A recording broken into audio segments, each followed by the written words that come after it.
Bueno, para mí es un gran gusto poder presentar al doctor Gabriel Castellá en este foro del Ateneo de Amigos de la Ciencia. El doctor Gabriel Castellá es médico psicoterapeuta, especialista en medicina y psicología transgeneracional y en logoterapia. Es egresado de la Escuela de Antropología Vincular, formado en medicina psicosomática y en sofrología. Es investigador, sistematizador y divulgador de la teoría del programa de vida. Es una teoría que creó su padre, el doctor Herminio Castellá, en 1960. Es fundador y primer secretario de la Sociedad Argentina de Psiconeuroinmunobiología.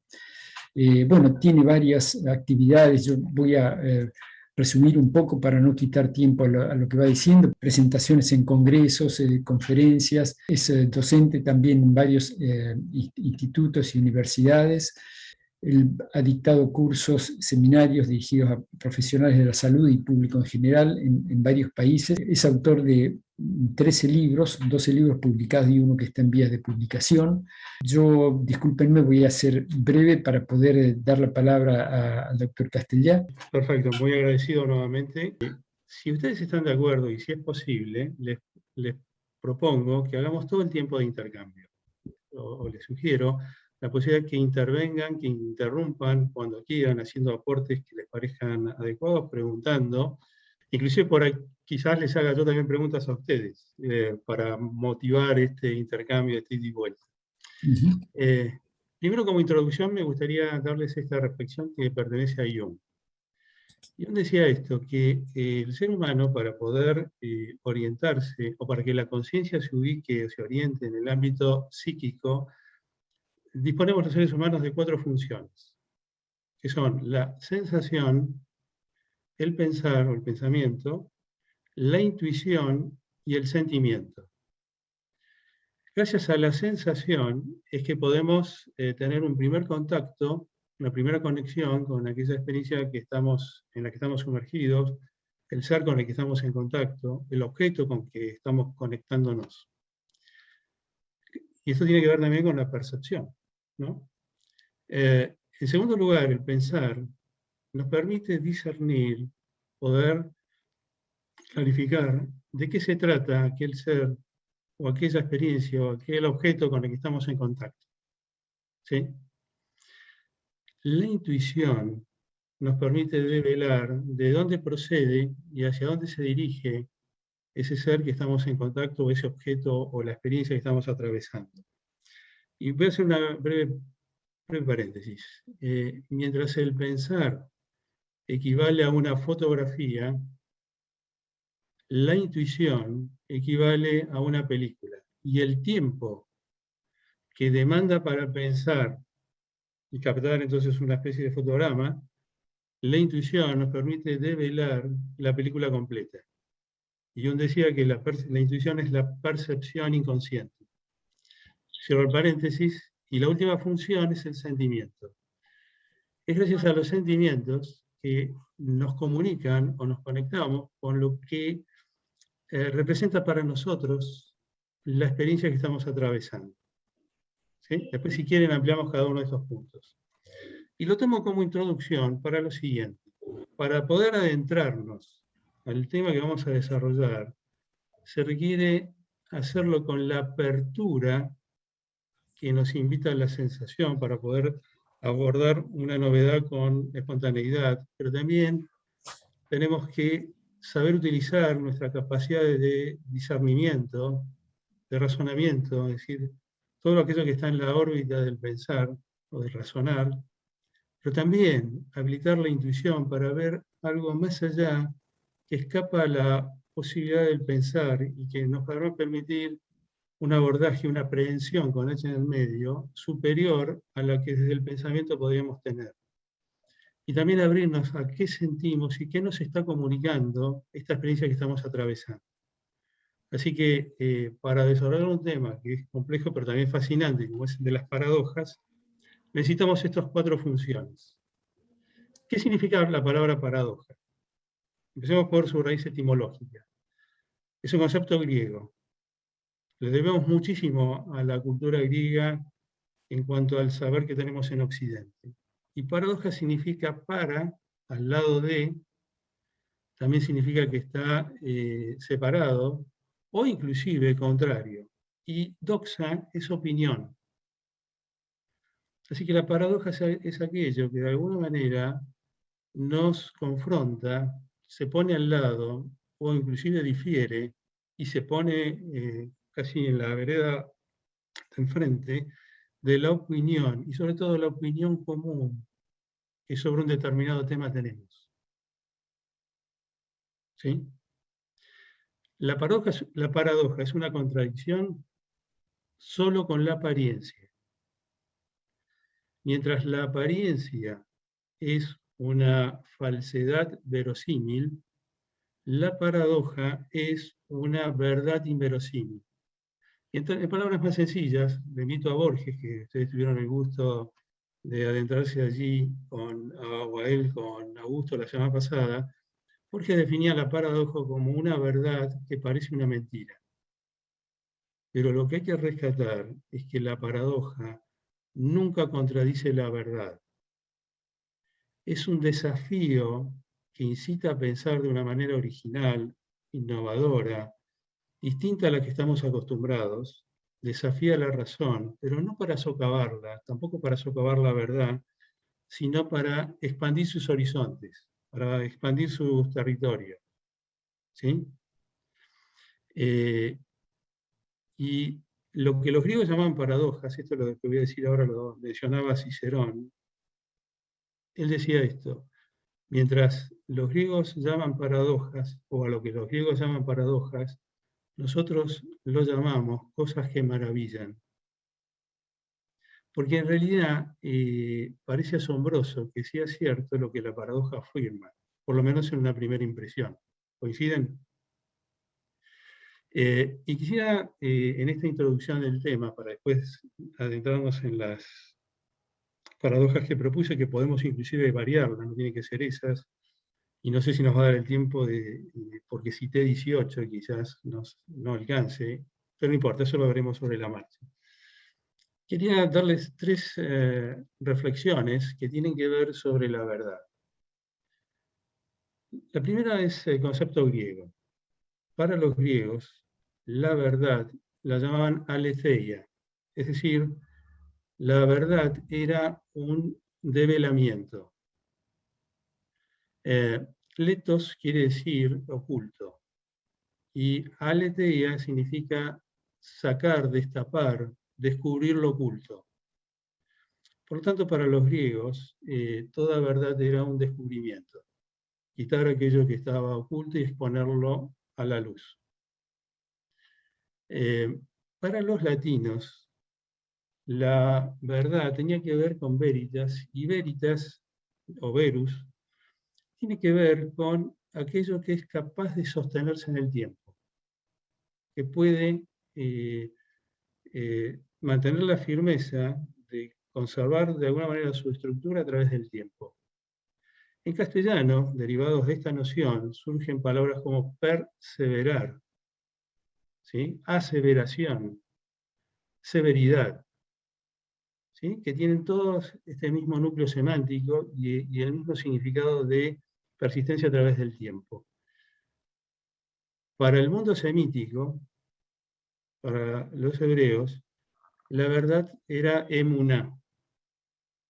Y emuná significaba o estaba asociado con confianza, con la capacidad de confiar en aquello que se asevera que tendrá validez en el futuro.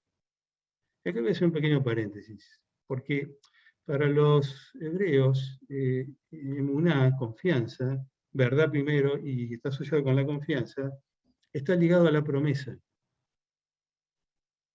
Y el paréntesis que quiero proponerles, y se los pregunto a ustedes, en Argentina, ¿la mayoría de los políticos hacen promesas?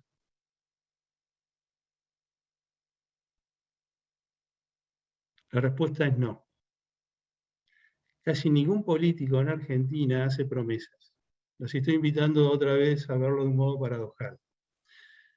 Porque la promesa implica aquel planteo de cara al futuro que uno tiene el compromiso de cumplir. Una promesa nunca está vaciada de contenido. Quiero decir, una verdadera promesa. ¿Sí? Prometemos aquello que a priori tenemos intención de cumplir. ¿Sí? Cuando de antemano sabemos que lo que proponemos es incumplible, eso es un acto de hipocresía si lo formulamos igual. Y por lo tanto es una mentira en el presente que se confirmará como mentira en el futuro. Una promesa genuina no tiene estas características. Puede surgir eventualidades imprevistas que después no permitan cumplirla, pero desde un a priori, la promesa es aquello que se cumplirá o que se intentará cumplir. Y como todos creo que coincidimos, si lo entendemos así, la mayoría de los políticos no nos prometen cosas, nos mienten descaradamente. ¿Sí? Bien. Les voy a hacer otra invitación. Ustedes conocen un vaso que está lleno por la mitad, ¿no? La figura. ¿De cuántas maneras distintas lo podemos ver? Esa realidad.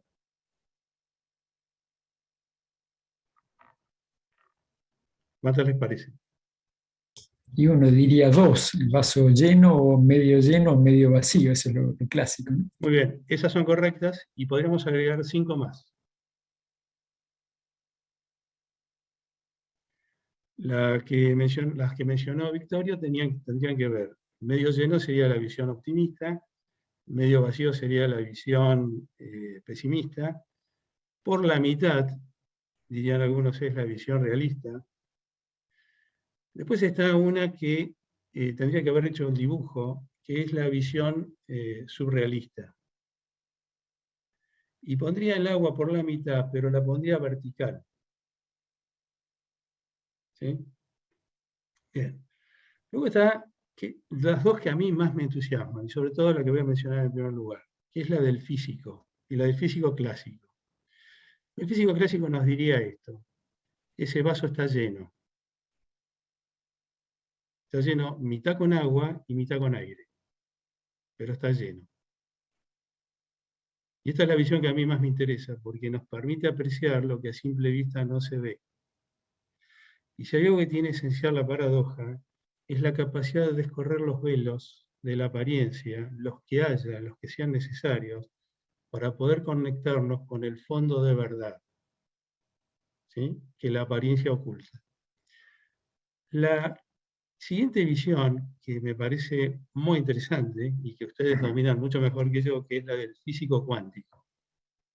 Y referido a ese vaso diría que está vacío, porque en toda materia lo que predomina es el vacío. ¿Sí? Y luego está, por último, la visión que tienen la mayoría de los que están presentes aquí, que son fundadores de este Ateneo, que son ingenieros, y ustedes los ingenieros dirían que hubo un desaprovechamiento de los recursos, ¿no? Demasiado agua para la cantidad de agua que se disponía. Bueno, si quieren refutarla, ustedes como ingenieros tienen derecho a hacerlo. ¿Sí? Bien. Podríamos seguir extendiéndonos en esta introducción, pero creo que como idea general de paradoja creo que es suficiente. ¿Están de acuerdo con esto? Agregaría solamente algo. La paradoja siempre nos invita a, de alguna manera, es incitante a ver las cosas de una perspectiva diferente y nos ayuda a cierto toque lúdico. ¿Sí? Y lo decía esto Kierkegaard, que la paradoja es la pasión del pensamiento. Y el pensamiento que carece de pasión es como el amante que se niega a la pasión. ¿Sí? Bien, comenzamos con la primera. De las 18 que les propongo, la primera es: nadie decide en el momento más decisivo de su vida. ¿Están de acuerdo? ¿Difieren? ¿Qué opinan? ¿Y cuál es ese momento? ¿Cuál es el momento más decisivo de la vida humana?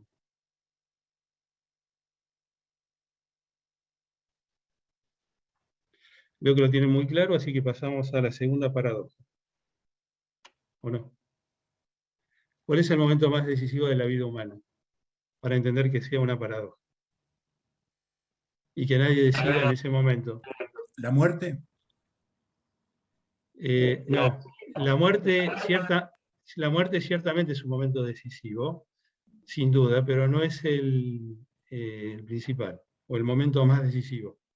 El Es uno de los, nacimiento. es uno. El A ver, nacimiento. El nacimiento. bueno, vamos a ver si estamos de ¿Puede acuerdo ser? o no. Sí. No me digas el año, pero ¿en qué fecha naciste? ¿Yo? Decime, sí. ¿Quién? El Sin 2 el de año. marzo. El 2 de Ok. marzo. Entonces disentimos. ¿Por qué? No me refiero a que diciendo que esa sea tu fecha de nacimiento, me refiero a que diciendo que ese sea el momento más decisivo. En el momento de la concepción. Ahí sí. Y pregunté por lo siguiente, porque nacimiento podemos verlo de dos maneras distintas. Si por nacimiento entendemos surgir o emerger a la vida, ese momento es la concepción. Ahora, si por nacimiento definimos o entendemos emerger del vientre materno, ese sería el parto. ¿Sí? Por eso le pregunté a ella a qué nacimiento se refería. Cuando respondió el 2 de marzo era claro que se refería o hacía referencia a su parto. ¿Sí? Pero su concepción había sido en junio del año anterior al que ella sabiamente no dijo. La muerte decididamente es un momento decisivo, sin duda, pero no podría tener lugar la muerte si previamente no tuvo la concepción. Y ninguno de los demás momentos decisivos de nuestra vida habrían podido tener cabida de no haber sido concebidos. ¿Es verdad o no es verdad? Y esto no es una verdad relativa, esto es una verdad absoluta. Cuando mencioné en la introducción, ahora que dije esto de verdad absoluta, hay una reflexión que es muy interesante, que tiene toda la forma de paradoja, pero que no lo es. Antes de explicarla, Eduardo, sí. Tengo una duda, Gabriel. ¿En qué sentido hablas de decisión? Porque uno no decide nacer y tampoco decide cuándo se va a morir. Entonces, Sí, si es la decisión que uno como actitud personal dice, bueno, voy a optar por este lado de la bisagra y no por este otro, o me voy a comprar este par de zapatos y no el otro. Yo creo que ahí nosotros, si ese es el enfoque, ni nacer ni morir son decisiones, según lo veo. Por eso mismo les planteaba en la paradoja que nadie decide en el momento más decisivo de su vida. Jaspers decía esto, definía al ser humano como el ser que decide. Y nosotros, los seres humanos, que a lo largo de casi toda nuestra vida, no de toda nuestra vida, pero de casi toda nuestra vida, sobre todo a partir de la adquisición de la conciencia, compenetrarnos como humanos es asumir decisiones, con todo lo que esto implica. Y como es obvio, nadie decide en el momento de concebir, de ser concebido, tampoco de nacer, etc. Pero entonces la paradoja es esa justamente, que siendo nosotros los seres que para desarrollarnos como humanos debemos decidir, nadie decide en el momento más decisivo de su vida.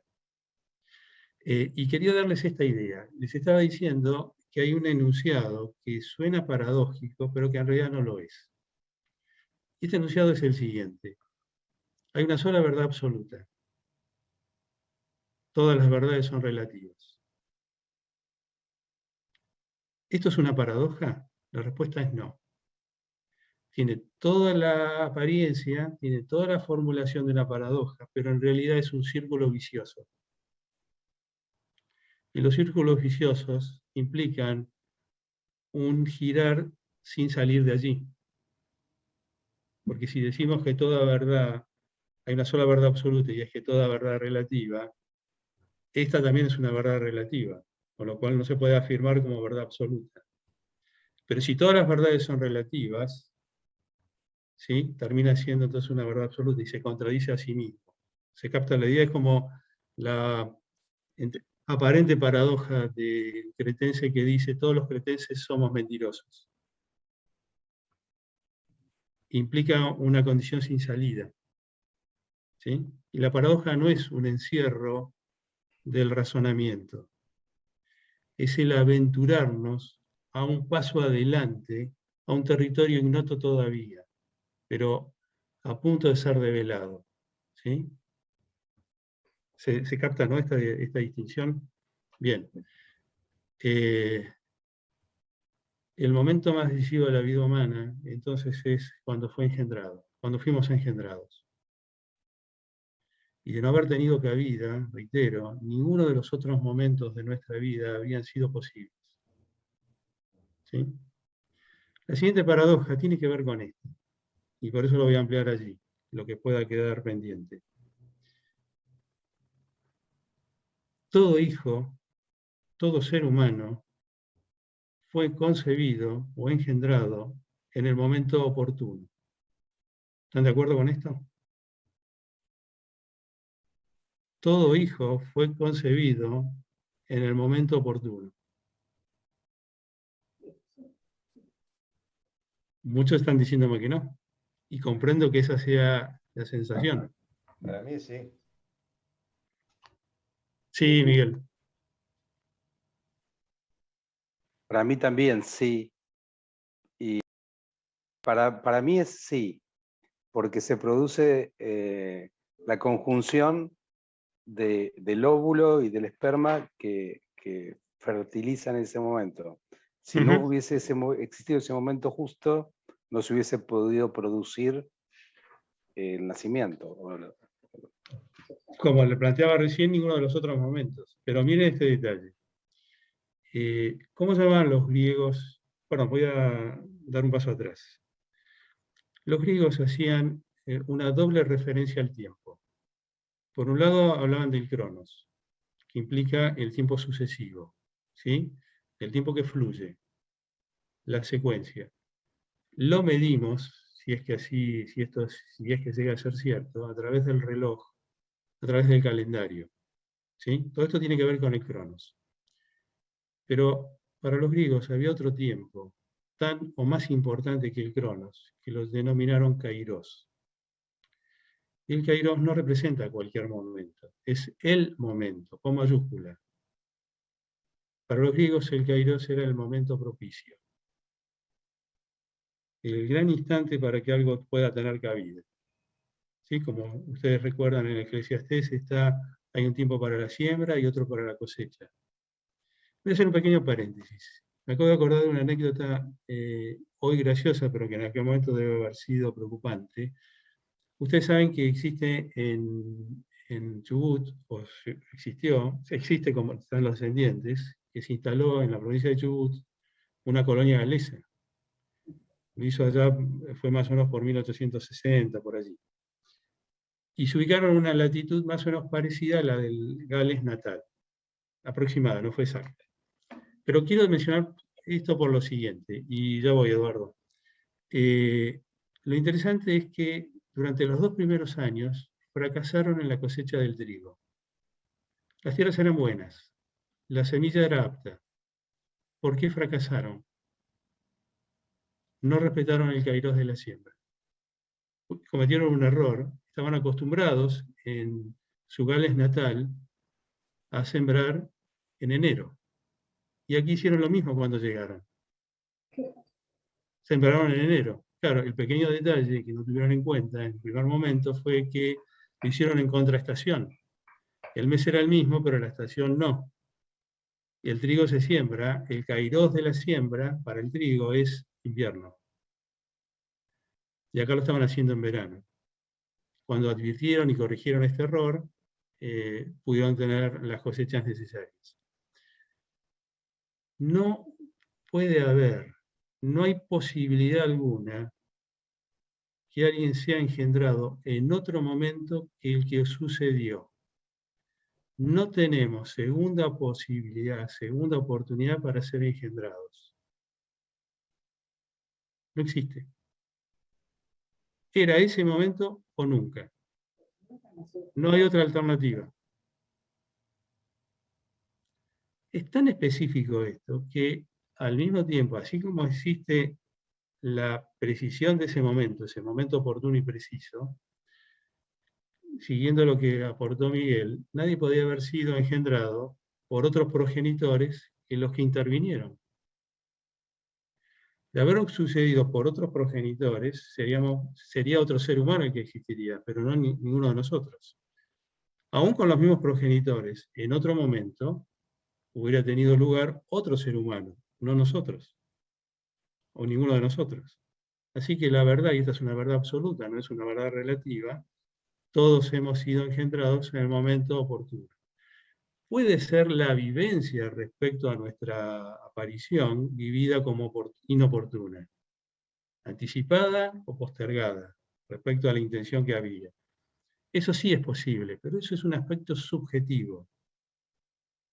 ¿Sí? Y es comprensible que esto esté presente en nosotros los seres humanos. Pero la verdad objetiva, sin excepción, el 100% de todos los seres humanos que a lo largo de toda la historia de la humanidad han existido y los que existirán en el futuro, hemos sido, somos o habremos sido engendrados en el momento oportuno. Perdón, Eduardo, que hace mucho tiempo que te dejé con la mano alta. No, bueno, justamente cuando levanté la mano iba a acotar lo que vos acabas de explicar con amplitud. Yo pensaba, digo, si no ha sido en ese instante, por más que sean mis propios padres los mismos y todo, si a mí me engendran al día siguiente, ya es otro espermatozoide y ya a lo mejor sería alguien muy parecido a mí o a un hermano mío, pero no sería yo. Exactamente. Ese yo es el del momento oportuno en el que me engendraron a mí. No, aparte me siento halagado que coincidamos. Y iba a darles esta otra idea, que además lo hace fascinante. Por mi práctica profesional, indago muchísimo en la manera, en las vivencias en que alguien fue engendrado, y me topo en muchísimas oportunidades con personas que hubieran querido provenir de otros padres o haber sido engendrados en otro contexto, en otras circunstancias, y por lo tanto también en otro momento. Y siempre les remarco lo mismo. Entonces la alternativa hubiera sido mejor no existir. Y lo que quiero marcar con esto es también reconciliarnos con nuestra historia. Sí, Victorio. No, sí, estoy de acuerdo con lo que decís, Gabriel, lo que dijo Eduardo. Quería acotar, me parece que eso es una cosa que realmente tendríamos que saber, ¿no? Porque me parece que eso nos daría una fuerza importante, el saber precisamente lo especial que somos, que hemos sido concebidos en el lugar, en el momento y lugar justo, es decir, que coincidieron todos los astros juntos para que nosotros estemos acá. Creo que nos da un valor especial, ¿no? Tendríamos que saberlos todos para saber un poco lo importante que somos en el sentido de que se han juntado tantas cosas como para que, digamos, tantas casualidades, por decir alguna cosa, como para que nosotros estemos acá, ¿no? Me parece que es importante para la valoración propia, ¿no? Sí, exactamente, porque si lo entendemos de la manera que lo está proponiendo Victorio, es una oportunidad extraordinaria para reconciliarnos con nosotros mismos, poder tener conciencia de la valía de estar vivos y lo valioso que somos como personas o seres humanos. Y si me permiten dos ampliaciones breves, y voy a Elda y a Miguel que tienen las manos levantadas. Todos los seres humanos somos egregios. Esto es otro aspecto fuera de programa. Egregio es una hermosísima palabra que lamentablemente en la actualidad ha caído en desuso. Egregio literalmente significa, proviene de grex gregis, que en latín significa rebaño. Y egregio implica el ser sobresaliente, aquel que se destaca, que sobresale del rebaño. Y si hay algo que nos iguala a todos los seres humanos, es que todos somos diferentes. Esa es otra paradoja, ¿no? El ser distintos, el ser original, el ser único e irrepetibles, es algo que nos iguala a todos. Y no solamente necesitamos pertenencia en lo similar con los demás, sino también necesitamos ser reconocidos en esta originalidad.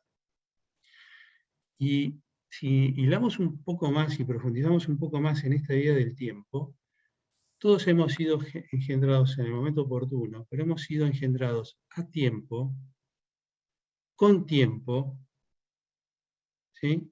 De tiempo y para el tiempo. Después, si quieren, amplío todos estos aspectos, ¿sí?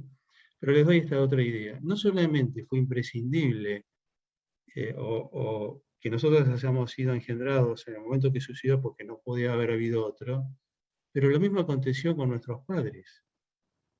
Y lo mismo con nuestros 4 abuelos, y lo mismo con los bisabuelos, etc.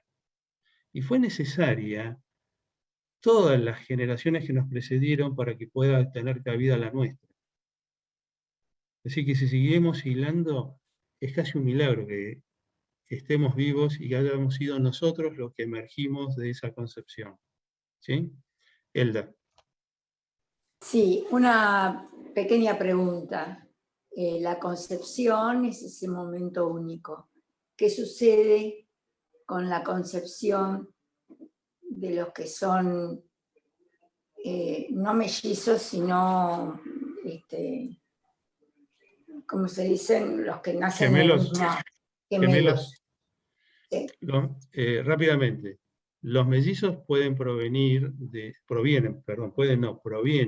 de óvulos distintos y de espermatozoides distintos, ¿sí? Y hasta pueden ser engendrados por la misma madre, pero por un progenitor masculino distinto. Esto se ha encontrado. Es excepcional, pero existe. ¿Sí? No lo digo que es recomendable esto, digo que es posible. ¿Sí? Y hasta es posible que los mellizos sean engendrados en días distintos. ¿Sí? Por lo tanto, en cópulas distintas, provenientes de coitos distintos. Los gemelos son el mismo óvulo y el mismo espermatozoide que en un momento muy temprano del desarrollo embrionario, en las primeras fases, se divide en dos. Es como una especie de partenogénesis, ¿sí? Y a partir de ahí se desarrollan dos individuos distintos que tienen exactamente el mismo código genético. Pero aún en esta identidad genética igual, no significa que en todos sentidos sean dos seres idénticos. ¿Sí? Aún entre los gemelos existe esta originalidad de ser cada uno distinto al otro, aunque compartan el mismo origen y la misma estructura genética. ¿No se dice la misma concepción? Sí, acabo de decirlo, acabo de confirmar, es la misma concepción. ¿Sí? Entonces, la concepción de ellos es idéntica. Es compartida. Idéntica y compartida. Sí, es la misma, es exactamente la misma. Bueno, gracias. Al contrario. Miguel. No, yo coincidía mucho con lo que estabas diciendo. Para mí, el ser humano, gemelos o no, siempre somos únicos e irrepetibles. Y en esa concepción somos únicos e irrepetibles en un mundo lleno de únicos e irrepetibles. Con lo cual estaba yendo por otro camino cerca de lo que vos aclaraste primero. Por eso bajé la mano. Ok. Muchas gracias, Miguel. Pasamos a la siguiente paradoja que les propongo. La concepción y la muerte. Marco de Uruguay. Y Gabriel, perdóname, Marco Tisegni de Uruguay quiere decir algo. Un pequeño detalle, que aunque fuesen absolutamente iguales, la sociedad no los trataría como iguales, entonces estarían obligados a interacciones distintas. Entonces, en ese hipotético caso tampoco serían iguales, serían irrepetibles. Sí, inclusive cuando hablamos de seres humanos, también deberíamos decir que somos seres vinculares. Y que el vínculo es esencial para nuestro desarrollo. Y ahí surge otra paradoja, que esto sería, como diría Lelutier, fuera de programa. Nadie puede solo, por sí mismo, llegar a ser uno mismo. Necesitamos siempre el aporte de los demás. Entonces, si unimos estas dos paradojas de alguna manera, todos somos únicos e irrepetibles y además vinculares. Y estamos unidos de una manera que casi se podría llegar a afirmar que todos somos uno. Pero en la base. ¿Sí? Sí, Victorio. Perdón, Elda tiene la mano levantada también, no sé si quería hablar, Elda. No, no.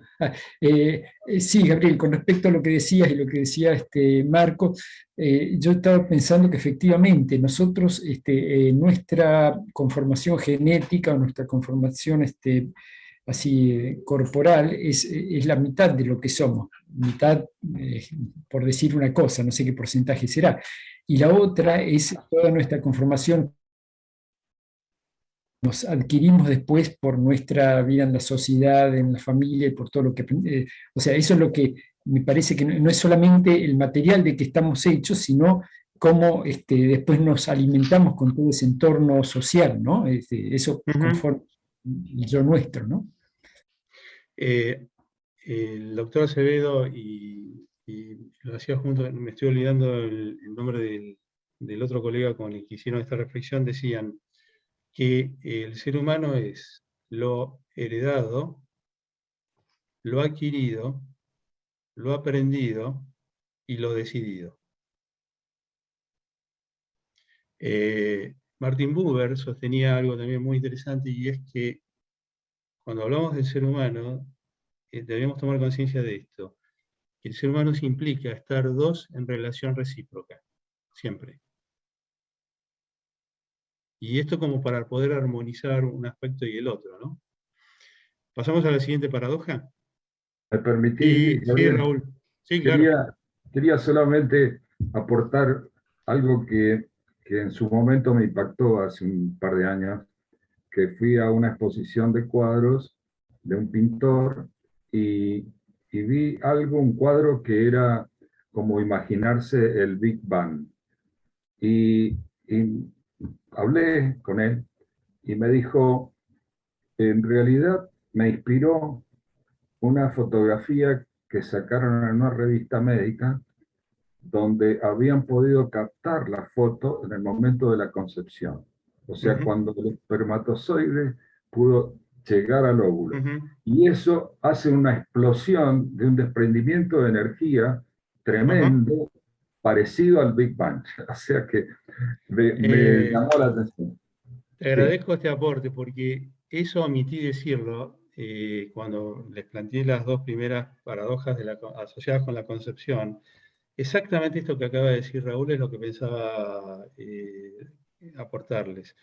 La concepción equivale al Big Bang de nuestra vida. Es el Big Bang de nuestra vida. Y así, tal cual lo refirió y de modo tan preciso Raúl. Es una expansión, es una explosión a partir de la cual toda nuestra vida se va expandiendo hasta que nos toque morir, como se postula en el inicio del universo con el Big Bang, ¿no? De una materia hipercondensada, o mega condensada, la célula huevo original sería exactamente similar. Es una célula totipotencial a partir de la cual no solamente da inicio, sino que se expande toda nuestra vida hasta que nos toque morir. Y la siguiente paradoja que les propongo tiene que ver con estos dos extremos de la vida, la concepción y la muerte, y que ambas se espejan entre sí. Una es espejo de la otra. Cada una se refleja en la otra. Los seres humanos somos seres itinerantes, somos nómades existenciales de alguna manera. Toda nuestra trayectoria, como toda trayectoria, tiene un punto de inicio y un punto de finalización, el alfa y omega, ¿cierto? Ese punto alfa es la concepción y el punto omega es la muerte. La concepción y la muerte son los únicos dos momentos absolutamente comunes para el 100% de la humanidad, y no existe otro que sea afín al 100% de la humanidad. No sé si alguna vez, lo que estoy diciendo es una obviedad, pero que habitualmente no la tenemos en cuenta. ¿Sí? En la concepción adquirimos la vida. La vida humana, y en la muerte, por supuesto, la perdemos. Ser concebidos también implica, asociado con la charla que escucharon, que brindó Augusto la semana pasada con respecto al tiempo, ser concebido significa ingresar en la temporalidad. implica fusionarnos, además de la fusión de óvulo y espermatozoide, la concepción implica nuestra fusión con el tiempo. Y la muerte es salir del tiempo, emerger del tiempo. La vida humana consiste fundamentalmente en dar y en recibir. ¿Coinciden con esto? A lo largo de toda nuestra trayectoria, damos y recibimos. Hay dos excepciones a esta realidad. El momento de la concepción es pura receptividad, cero donación. Nos es donada la vida, nosotros recibimos la vida, pero de lo que hace nuestro ser no donamos. Y la muerte es exactamente al revés, es pura donación, donamos la vida. Si lo miramos desde la temporalidad, el nexo que tenemos los seres humanos, y la vida en general, pero los seres humanos en particular, la vida está temporalizada como el tiempo está vitalizado. El de la concepción es el único presente, pero lo voy a decir de otra manera, es el presente más presente de todos los que habitan nuestra vida. El de la muerte es el único presente de nuestra vida del que no tendremos memoria. La concepción es la edad cero. La muerte es la edad absoluta, o nuestra edad definitiva. ¿Sí? Respecto al pasado, el de la concepción es nuestro pasado absoluto si lo miramos desde el punto de vista biográfico. Pero además es el único momento de nuestra vida en el que no tenemos pasado. El de la muerte es nuestro futuro absoluto. Es el único momento de nuestra vida en que somos puro pasado, pero sin futuro por delante. El de la concepción es el único momento en que somos puro futuro. ¿Sí? Con toda la vida por delante a ser vivida. El de la concepción es el único momento en que somos pura potencia. Y el de la muerte es el único momento en que somos pura actualidad. En el medio estamos desarrollando nuestra potencialidad. ¿Sí? Desde la concepción estamos, solo en el momento de morir podemos decir que somos, y en el medio estamos siendo. ¿Sí? Como lo plantean muy bien los existencialistas. Y les doy la última reflexión respecto a esto. Que esto merecería mucha más amplitud, pero no nos da el tiempo y además, sobre todo para desarrollar las siguientes paradojas. Y es el siguiente. El modo en que hemos sido concebidos anticipa de alguna manera no solamente la proyección con que fuimos lanzados a la vida, sino el estilo y la tendencia que desplegaremos en la vida. Es decir, que de alguna manera la calidad con que hemos sido engendrados anticipa la calidad con que viviremos. Y la calidad con que hemos vivido anticipa el modo en que moriremos. Y la muerte es una síntesis de la vida que hemos vivido. ¿Se comprendió esta conjunción? Que merecería más amplitud, pero si no les molesta, paso a la siguiente paradoja. ¿Sí? A menos que quieran agregar algo o alguna inquietud. ¿Sí? Bien. La siguiente paradoja que les propongo es: no toda nuestra memoria es nuestra. ¿Están de acuerdo con esto? Bien, entonces no es muy paradójico lo que acabo de afirmar, porque no es sorprendente. Entonces pasamos a... Sí. No. Me parece que por dónde puede ir la cosa. ¿Me escuchan bien? Sí. ¿La memoria o parte de la memoria se hereda? Sí. Ahí está, por ahí creo que esa es la pregunta. Exactamente. Por eso dije exactamente. Sí, nada más que por eso. Y si fue una intuición, fue muy correcta, fue muy adecuada. lo que quiero significar con esta paradoja es que no toda nuestra memoria es fruto de una cosecha personal. ¿Sí? Es más, de toda la memoria que albergamos en nuestro inconsciente, solo lo que es experiencia propia, experiencia o cosecha propia, es una fracción ínfima. El gran grueso de lo que tenemos guardado, atesorado como memoria en nuestro inconsciente, proviene de las generaciones precedentes.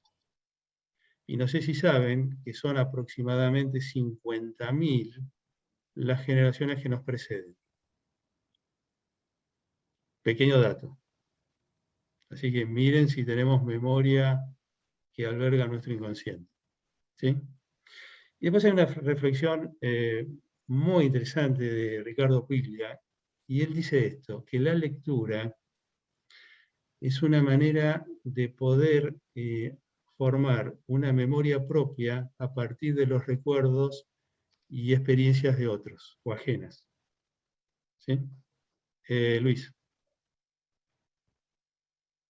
Sí, con respecto a la reflexión anterior, me acordaba de una frase muy linda que siempre la hago mía, que es: somos lo que hacemos o lo que podemos hacer con lo que hicieron de nosotros.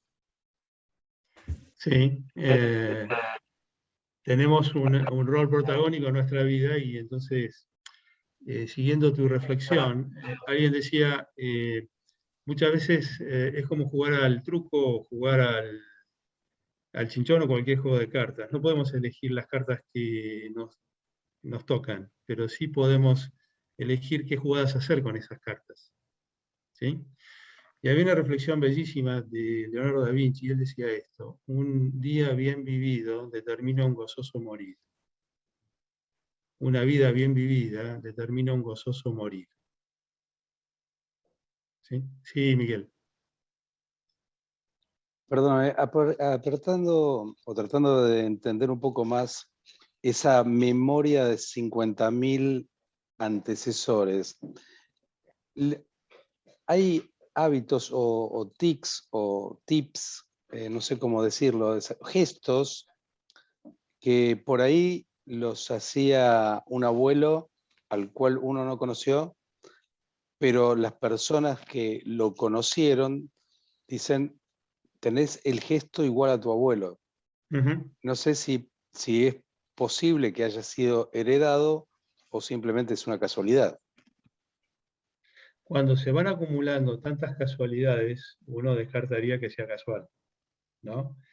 Y heredamos a través de genes, pero heredamos también una memoria cultural que tiene que ver, que se transmite de generación en generación, y en esto tiene una participación mucho más activa las mujeres que los varones. ¿Sí? No nos da el tiempo para explayarnos, pero Victorio, en la presentación que hizo, mencionó, hay una teoría que desarrolló mi padre aquí en Argentina, y ya la tenía formulada en el año 1960, que plantea lo siguiente: que toda madre, en el periodo que concibe al hijo, hace para el hijo un programa de vida. Y este proyecto, este guión programático, esta especie de hoja de ruta existencial que le proyecta la madre al hijo, se basa en un trípode vivencial. Las vivencias que acompañan a la concepción, las vivencias de las circunstancias que acompañan a la concepción, y acá viene lo más fascinante: cada uno de nosotros es, por si es correcta esta hipótesis, que yo estoy convencido que sí, que todos nosotros tenemos un programa de vida que hizo nuestra madre. Nuestra madre también fue hija y portadora de un programa de vida de nuestra abuela. Nuestra abuela también fue hija y portadora de un programa de vida de nuestra bisabuela materna, o que nuestra bisabuela materna le hizo a nuestra abuela materna. Y así sucesivamente, generación tras generación. Entonces, lo fascinante es que nosotros somos receptores de enorme cantidad de tesoros que están guardados, alojados en nuestro inconsciente. Y si ampliamos un breve instante más, somos uno de los países más afortunados de la orbe, porque podemos concentrar en nuestra población la sabiduría de casi todos los lugares del mundo. ¿Cuántos países tienen esa fortuna? La estamos dilapidando, no la estamos aprovechando, pero está atesorado en nuestro inconsciente, ¿sí? Todo ese saber, ¿sí? Aunque sea profundo y todavía medio ignoto. Sí, Eduardo. A propósito de eso me ha hecho acordar una frase de un gran poeta que yo admiro siempre, que es Jaime Dávalos. Dice en un tema que creo que se llama Canto a Entre Ríos, dice, trabajan tu suelo las razas de todos los climas del mundo, por eso la suma del amor humano tus hijos serán. Mirá qué coincidencia. Ah, maravilloso, hermoso, de una manera mucho mejor y poética que la que expresé. Así que muchas gracias. Pasamos a la siguiente paradoja. Es el nieto dispone de más experiencia que el abuelo. ¿Coinciden o no? Sí, totalmente. Bien, con lo que afirmé antes se comprende. Si no hubiera aclarado lo que mencioné recién, llamaría la atención. Y hay 3 razones para poder entender esto. No estoy negando que si comparamos abuelo con el nieto actual, ¿sí? Un abuelo de 60, 70, 80 años, con un nieto niño, obviamente parece desmentir lo que acabo de afirmar. Pero si miramos otras perspectivas, sí es posible. Y son 3 las posibilidades que se me ocurren y que les ofrezco.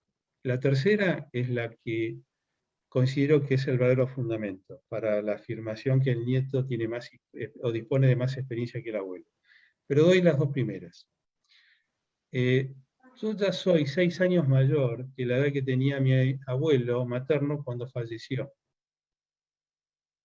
Así que si establecemos esta comparación, yo ya tengo 6 años más de experiencia vital que la que alcanzó mi abuelo en toda su vida. Y si las generaciones actuales tienen la posibilidad de mayor longevidad, tienen esta potencialidad respecto a las precedentes. ¿Sí? Después hay un hecho, la segunda razón, el segundo argumento, es que es inédito en la historia de la humanidad, que se viene dando desde hace más o menos 100 años y que se acentuó enormemente en este siglo. Y es que el hijo le enseña al padre. Esto es inédito en la historia de la humanidad. Y esto sucede principalmente en los asuntos tecnológicos. ¿Cierto? Entonces, hay determinadas áreas en donde la nueva generación tiene más conocimiento que las precedentes. Esta es una.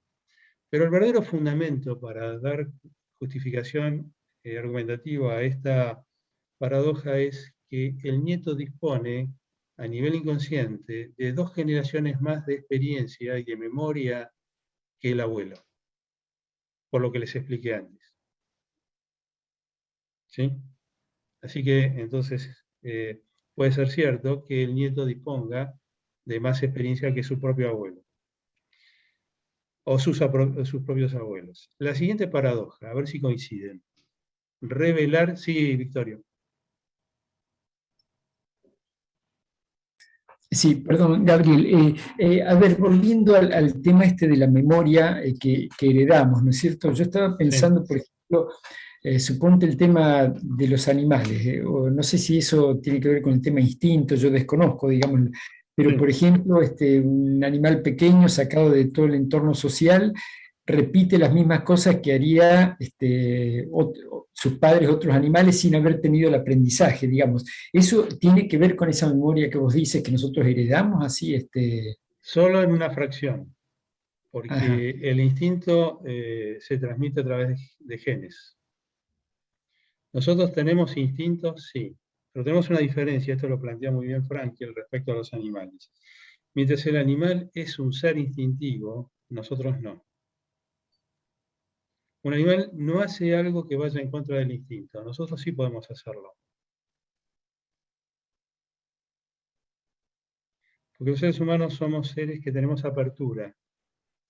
Por eso, lo que sería más apropiado como aproximación sería, los animales son instintivos, son seres instintivos, nosotros somos seres que tenemos instintos, pero que no siempre actuamos ajustados a ellos. ¿Sí? Porque somos seres mucho más complejos. Y parte de nuestra memoria es instintiva, sí.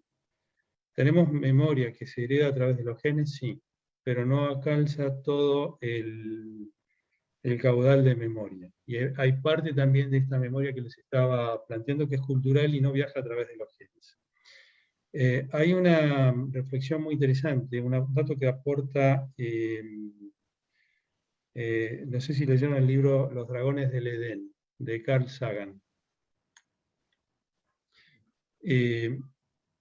No recuerdo cuál fue la especie en la que la memoria o la capacidad de datos que puede almacenar el cerebro fue la primera especie que superó la cantidad de datos que se puede almacenar a través de los genes. Pero en el ser humano se da este desarrollo. Si toda la información que recibimos a través de los genes equivalen a un volumen, es decir, a un libro, la capacidad de almacenamiento de memoria que tiene nuestro cerebro equivale a una enorme biblioteca constituida por volúmenes como ese texto. ¿Se capta lo que quiero decir? Bien, o sea que es enormemente complejo. No quiero expandirme demasiado, extenderme para poder aportar las siguientes, pero tengan en cuenta otro detalle. La memoria siempre es selectiva. ¿Y cuál es la diferencia entre memoria e historia? Porque podríamos decir con propiedad que los seres humanos somos seres históricos, y sería cierto esto. ¿Sí? Pero ¿cuál es la diferencia entre memoria e historia? La historia se basa en el raconto objetivo de lo sucedido. No sucede así con la memoria. La memoria está basada en impresiones. Y lo que hace posible sellar la memoria es las vivencias que hemos tenido, lo voy a decir con otras palabras, nuestros sentimientos. Boris Cyrulnik decía algo muy sabio, y es que memorizamos aquello para lo cual hemos sido sensibles. Por lo tanto, la memoria se basa en impresiones, inevitablemente es subjetiva. ¿Y en sentimientos también, Gabriel? Sí, claro, sí, porque está basada en la afectividad. Y por lo tanto, aquellas cosas que más nos han impactado, para las cuales hemos sido más sensibles, son las que memorizamos mejor. Pero lo mismo ocurrió con nuestros padres, nuestros abuelos, bisabuelos, y por lo tanto también lo que heredamos de ellos, cuando parte de esta herencia que es cultural, está basado en sus impresiones. ¿Sí? El tema es inevitablemente complejo. Y hay otra paradoja asociada con la memoria, que es, pero esto fuera de programa, como diría Lelutier nuevamente, y es que memorizar es olvidar. Porque si la memoria es selectiva, cada vez que memorizamos algo, estamos desechando otras cosas. ¿Sí? Así que el acto de memorizar implica olvidar, inevitablemente. Es como si les hiciera otro planteo.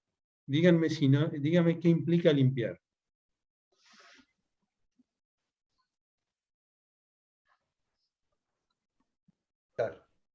No hay trampa en la pregunta.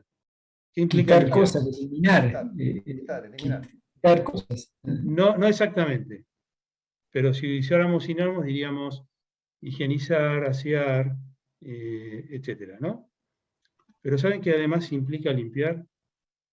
Sí, implica ensuciar. Por eso limpiar no es eliminar, es desplazar.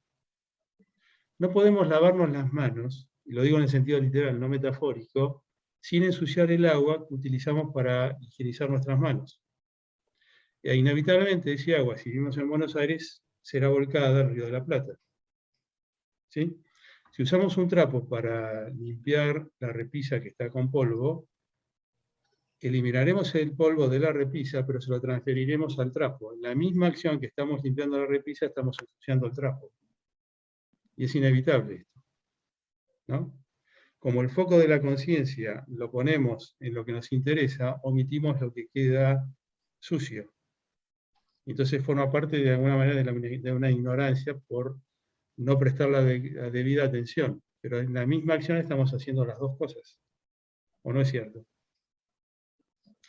Miguel y Adolfo están con las manos levantadas. Sí, Adolfo. Borges tiene el famoso libro de Funes el Memorioso, donde explica claramente que es imposible vivir como Funes, pensando, recordando todo el día. O sea que es tal cual, existe un mecanismo de inhibición de la memoria para poder, o sea que sería el olvido, para poder registrar la memoria. Y esa incapacidad de olvido que tiene Funes le termina siendo una tortura. Claro. Y además surge otra paradoja asociada con este tema. La amnesia y la hipermemoria que tiene Funes impiden el reconocimiento. Claro. En los dos extremos sucede exactamente lo mismo. Y lo que plantea Borges en ese cuento de una manera magistral es que quien tiene esa hipermemoria pierde capacidad de pensar, porque para pensar hay que abstraerse. Y era tan extraordinaria la memoria que Funes tenía que no podía distinguir dos perros, el mismo perro en momentos distintos, porque los consideraba como perros distintos. Cuando en realidad se trataba del mismo perro. El mismo perro. ¿Sí? Así que terminaba siendo una complicación esa hipermemoria. Y por supuesto, además necesitaba 24 horas para reproducir un día entero. Exactamente. Porque registraba todo, sin capacidad de olvido. Sí, Miguel. Una consulta, ¿la memoria no es selectiva totalmente? Sí, es selectiva, es lo que planteaba antes. Selectiva y va borrando lo que no le interesa y va fijando lo que lo emocionó. Esa es la principal mordiente para que se fije.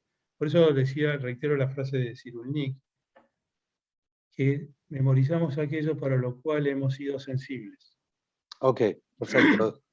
Es más, de este encuentro, si después tratamos de compartir impresiones, seguramente vamos a tener visiones totalmente distintas. Y lo que a uno lo conmovió, a otro le pasó inadvertido, y al revés, ¿no? Y es natural que sea así.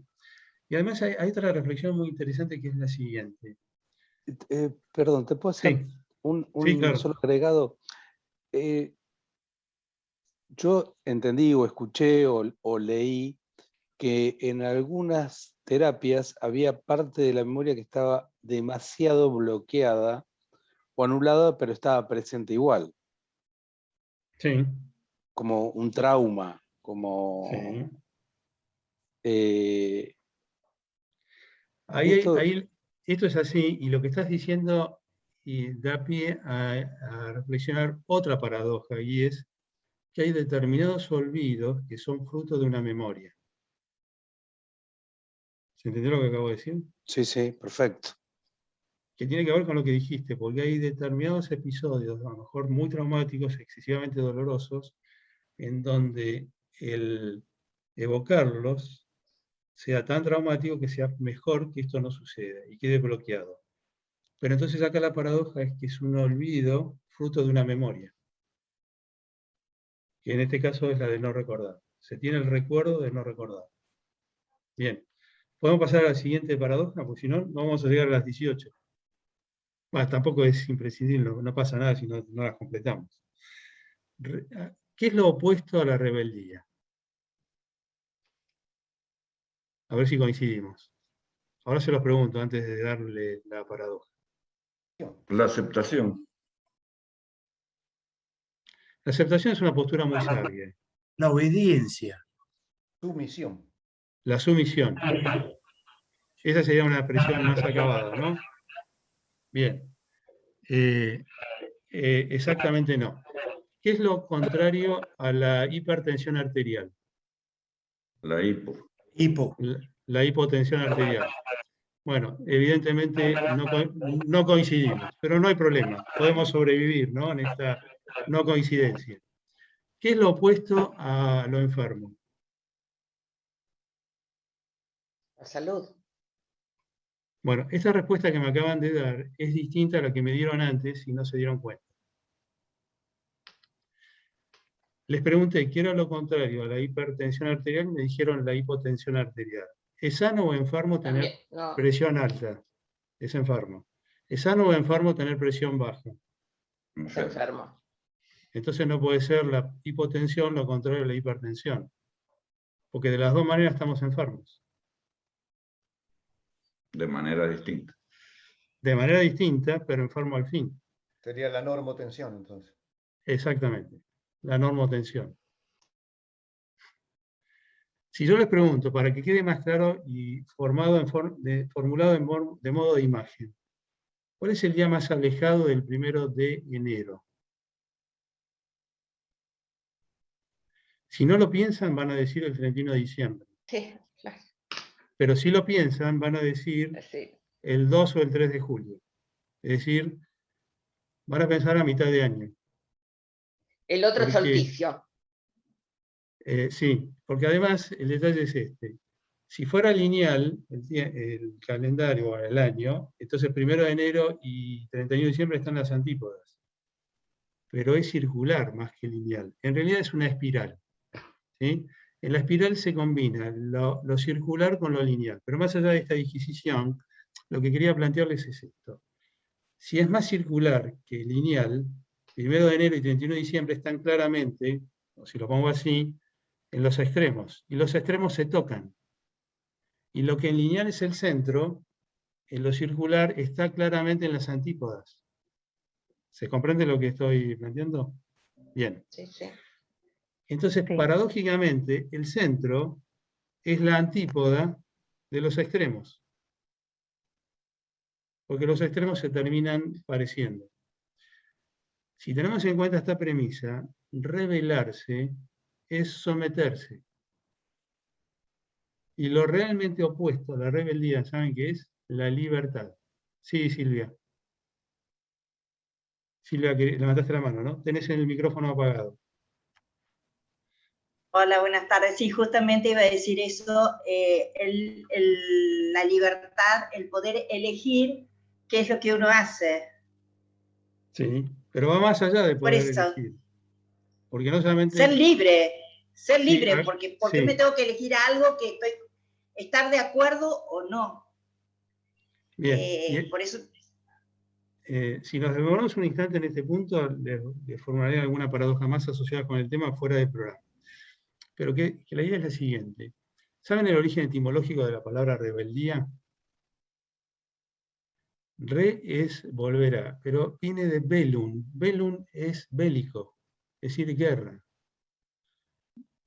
Siempre que nos rebelamos con B larga, no con B corta, ojalá que la forma de rebelarnos sea a través de la B corta, no a través de la B larga.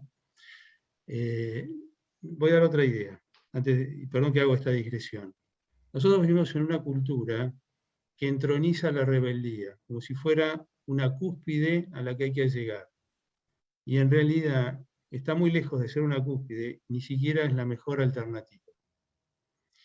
Rebelarse implica estar en pie de guerra.